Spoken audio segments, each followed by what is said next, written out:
Team India captain Rohit Sharma చేసిన ఓ పనికి నెటిజన్లు అతనిపై విమర్శలు గుప్పిస్తున్నారు. అమెరికా, వెస్టిండీస్ వేదికగా జరిగిన టీ20 ప్రపంచ కప్ 2024 టోర్నీలో భారత్ గెలుపొందిన విషయం తెలిసిందే. లీగ్ దశ నుంచి ఫైనల్ వరకు అజేయంగా నిలిచిన రోహిత్ సేన సౌత్ ఆఫ్రికాతో జరిగిన ఫైనల్ మ్యాచ్లో ఘన విజయం సాధించి టైటిల్ను సొంతం చేసుకుంది. దీంతో భారత్ ఖాతాలో 13 ఏళ్ల తర్వాత మరో వరల్డ్ కప్ ట్రోఫీ చేరింది. దీంతో ఐసీసీ టైటిళ్ల సంఖ్య 4 అయింది. ఈ నేపథ్యంలో టీమిండియాకు స్వదేశంలో ఘన స్వాగతం లభించింది. ప్రధాని నరేంద్ర మోదీని కలిసిన తర్వాత ముంబైకి పయనమైన రోహిత్ సేన బస్ పెరేడ్ లో పాల్గొంది.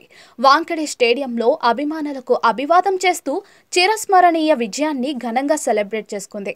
వాంఖడే స్టేడియంలో సన్మానం అనంతరం బీసీసీఐ ప్రకటించిన 125 కోట్ల నగదు బహుమతిని జట్టు సభ్యులకు అందించడం జరిగింది. ఇదిలా ఉంటే కెప్టెన్ రోహిత్ శర్మ తల్లి పూర్ణిమ శర్మ సైతం ఈ ఆనందోత్సవంలో భాగమయ్యారు.